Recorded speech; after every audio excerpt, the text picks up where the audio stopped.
Bem-vindos mais uma vez ao canal É Tempo de Saber, um canal de estudo bíblico da única e verdadeira Palavra de Deus. No estudo de hoje nós vamos estar discutindo algo que às vezes fica muito conflituoso nas nossas mentes. Você já reparou que no plano de Deus, onde tudo que Deus ele planeja, que ele prepara, quando ele escolhe homens, sempre se levanta algo que é contra, algo contrário? E é disso que nós vamos falar hoje, sobre algo que se chama a descendência da serpente. Sempre que Deus ele começa ali os seus planos, Satanás do outro lado ele também levanta-se com planos. Muitas das vezes na nossa vida é desta forma. Nós estamos debaixo da graça de Deus, nós começamos com algumas atitudes, com alguns movimentos, com alguns planos, e de repente se levanta alguém contrário a isso para abater nossa fé. Então é disso que nós vamos falar hoje, mas não exatamente de nós. Nós vamos falar ao longo da história o que é a descendência da serpente. Porque os planos de Deus não podem ser frustrados. Mas a antiga serpente, ela sempre se coloca ao lado oposto de Deus. É por isso que ele é conhecido como o adversário, né? O perverso, o iníquo. Porque Deus, ele tem um grande plano para nós. Mas a serpente, ela vem se colocando neste caminho. Isso desde a criação, antes da criação, né? Quando a Bíblia nos conta alguns eventos a respeito da antiga serpente, ainda quando ela pertencia às regiões celestiais, ele se colocou ao lado oposto de Deus, querendo ser Deus. Ele queria se exaltar acima de Deus. Ele corrompeu ali um terço das miríades de Deus e lançou, né, uma guerra contra o Altíssimo. Mas os planos do Altíssimo não podem ser frustrados. E da mesma forma, desde então, ele veio fazendo isso ao longo das gerações. Então o que nós vamos discutir aqui, na verdade é um assunto que é uma introdução para algo muito maior. Através deste pequeno estudo sobre a descendência da serpente, nós poderíamos entrar num estudo que é chamado As Duas Casas de Israel. Um estudo que hoje em dia, que é sobre as duas casas, ele não está muito presente no meio teológico, ele não está muito presente dentro dos estudos doutrinários das igrejas. Aos poucos ele está surgindo, ele está vindo. Porém, eles estão deixando isso de lado. E infelizmente esse estudo ele não pode ser deixado de lado, que é as duas casas de Israel. Por quê? Todo mundo já ouviu falar sobre os benefícios da obra redentora de Cristo. Por exemplo, a adoção por filhos, ou retornar para a nossa herança. Os profetas, a lei fala isso. E a adoção de filhos, Paulo ele enfatiza muito em cima disso. Então o crente ele vai e pensa que a adoção de filhos ou retornar para a nossa herança, eu só estou citando esses dois, mas tem muito mais coisas. O crente pensa que isso começa ali em Cristo. Mas na verdade não. Na verdade isso se começa desde o início da humanidade. Deus ele faz essas promessas, ele começa a trabalhar esse maquinário, é como se fosse uma máquina movimentando para dar um resultado final lá na frente. Cristo ele vem e consuma essa possibilidade. Então em Cristo é consumado estas coisas, em Cristo é terminado estas coisas. Então o crente ele sabe sobre o final, mas o crente ele não sabe sobre o início. Por quê? Não é ensinado. Então eu acredito, né, que se daqui uns 20, 30 anos, nem nisso tudo, se ainda nós estivermos nesta terra vivendo do jeito que estamos vivendo, isto sim será uma matéria tratada dentro dos seminários teológicos. Porque não faz sentido nós sabermos simplesmente o final. Pensar que tudo ali foi iniciado na cruz. Não, nós precisamos saber o início. Porque Cristo ele vem e consuma. E quando nós estudamos essa matéria que é as duas casas de Israel, nós descobrimos coisas maravilhosas que Deus tem preparado para nós. Muitas das vezes nós não temos noção de tudo que Deus preparou para nós, de tudo que Deus está fazendo por nós. Por quê? Porque às vezes não é ensinado.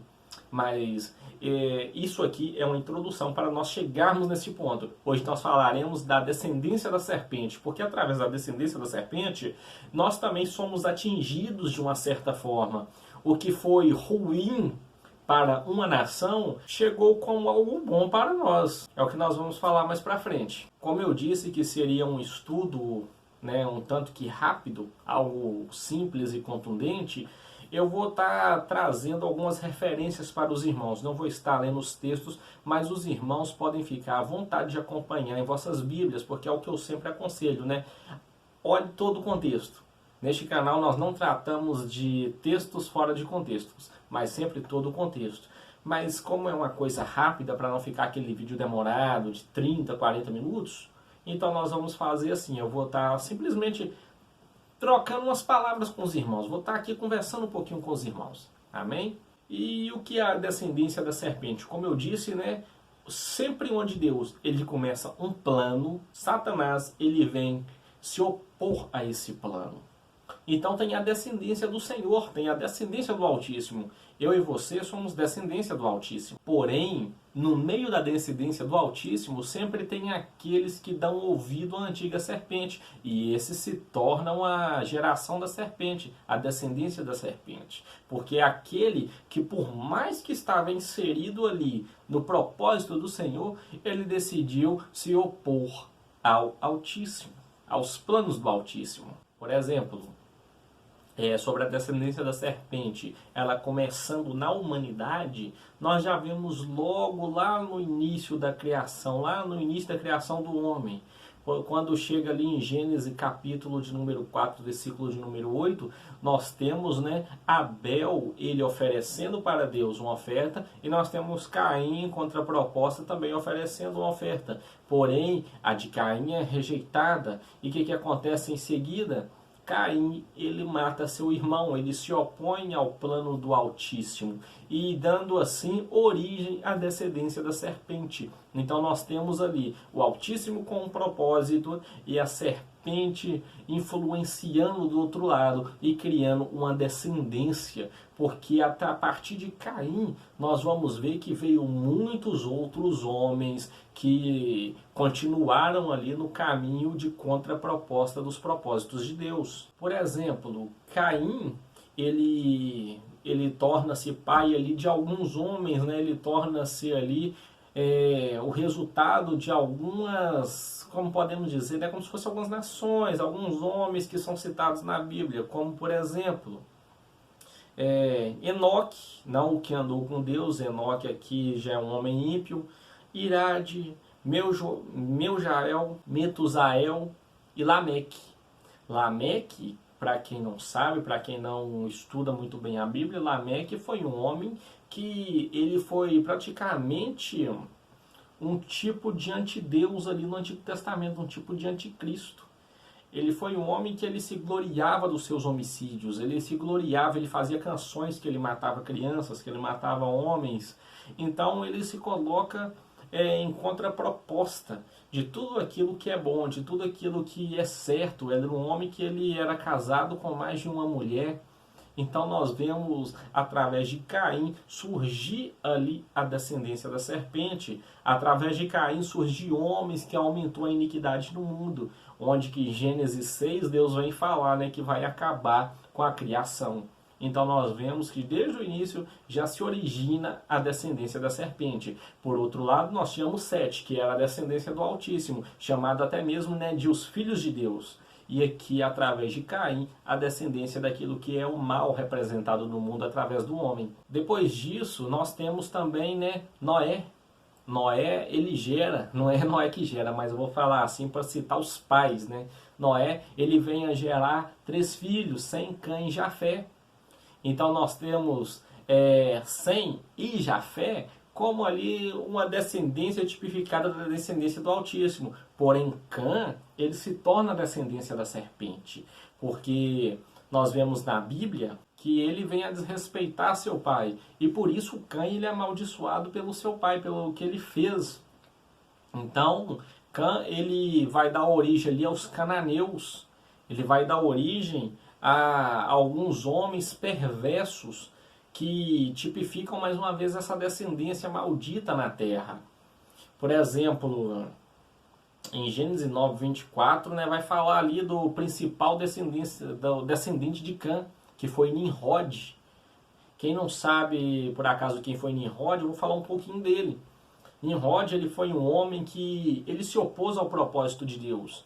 Ele representou, mais uma vez, o espírito do anticristo no Antigo Testamento. Nimrod, ele é o fundador ali da cidade de Babel, onde foi edificado um zigurate, né, que foi chamado a Torre de Babel, onde ele tinha plano de tornar aquela torre mais alta que o Ararat, para que, se Deus viesse mandar mais uma vez um dilúvio, eles não morressem. Ele queria criar uma só língua, ele queria criar ali um só povo, um polo central no mundo, e para que não fossem dispersados, fazendo assim oposição ao que Deus ordenou, que era fazer o quê? Espalhar pelo mundo. Então Nimrod, ele vem ser essa descendência da serpente. Os antigos sumérios têm Nimrod como um homem deusificado. Eles têm nas suas escrituras, falando que Nimrod, ele subia no topo da torre todos os dias e ele pegava seu arco, atirava contra os céus e dizia palavras de blasfêmia contra o Altíssimo. Ele era contra tudo aquilo que era Deus. Ele se opõe a Deus. Então olha para você ver como que é exatamente igual o que Daniel fala sobre o anticristo. Então Nimrod, ele foi ali uma descendência da serpente. E Nimrod também, além de edificar ali Babel, depois que os homens foram dispersados, Nimrod, ele continua vagando na sua trajetória ali e ele chega a Nínive. Ele edifica a cidade que nós conhecemos na Bíblia como Nínive. Outra coisa, Babel, para quem não sabe, é a antiga Babilônia. Ele dá início ao Império Babilônico. Então Nimrod é o pai da Babilônia. Nimrod, ele é tido na Bíblia muitas vezes em profecias, onde Deus, ele vai fazer profecias futuras contra o anticristo, e ele vem falar o rei de Nínive. Por quê? Porque ele fundou Nínive. Ele é o homem que foi lá e criou a cidade de Nínive. Ele criou todo esse império. Ele é o rei da Babilônia. Então, ele é claramente um anticristo predito por Deus, que é tido aqui um tipo de anticristo. Por exemplo, quando nós vamos ler o profeta Naum, ali no capítulo 1, 2 e 3, Naum é um livro pequeno, nós vamos ver Deus falar muito contra o rei de Nínive. Nós vamos falar sobre os gafanhotos e o rei dos gafanhotos. Tudo isso era Nimrod. Era Deus falando de Nimrod. Por quê? Porque através daquela geração ali da Babilônia, aquela geração ali de Nínive, dali viria o reino do anticristo. E é o que estamos tendo na terra até hoje.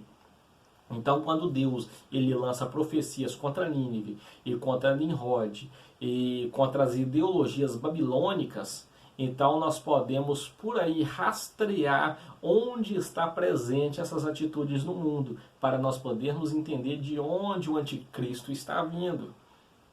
Então Nimrod é a descendência da serpente aqui, que vem de quem? De Cã.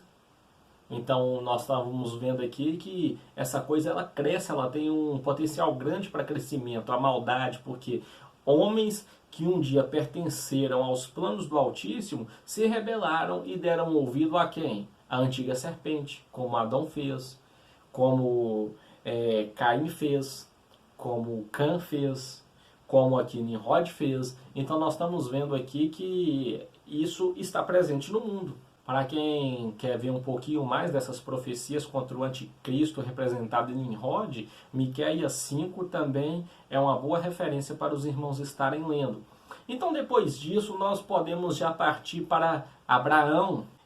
Abraão, nós sabemos que é conhecido como o pai da fé. E Abraão, ele recebe uma promessa de Deus que ele seria transformado em uma multidão de nações. Abraão, por sua vez, ele tem dois filhos, ele gera dois filhos. Ele tem Ismael, o primogênito, e ele tem Isaque. Ismael, ele é tido com uma serva de Sara, a sua serva Agar, uma serva egípcia. E através disso aí gera conflitos na família, onde Abraão mais tarde vai ter Isaque, isso gera conflitos ali na família. E Abraão ele acaba dispersando Agar, despedindo Agar para o deserto junto com Ismael, tudo isso com a permissão de Deus. Então nós vemos em Ismael crescer a descendência da serpente. Olha que interessante, em Israel nós temos 12 tribos. E de Ismael surge também 12 tribos. Então, 12 tribos aqui que pertencem à nação do Altíssimo, 12 tribos aqui que pertencem à nação da serpente. Ismael é onde mais se personifica a vontade da serpente em implantar um reino. Em Ismael, repare para você ver, como eu disse, né? De Israel vem 12 tribos. 12 tribos que é um povo escolhido e santo. De Ismael, 12 tribos. 12 tribos que é da nação da serpente. E o próprio Deus, né, ele fala que transformaria Ismael em um grande povo. E a promessa se cumpriu. E de Ismael também Deus vai profetizar ali que ele viveria em guerra com seus irmãos. Quem são seus irmãos? As 12 tribos de Israel. Então é uma guerra que ela vai até o fim dos tempos. Ismael ele tipifica ali a geração, a descendência da serpente. De Ismael vem o reino do anticristo.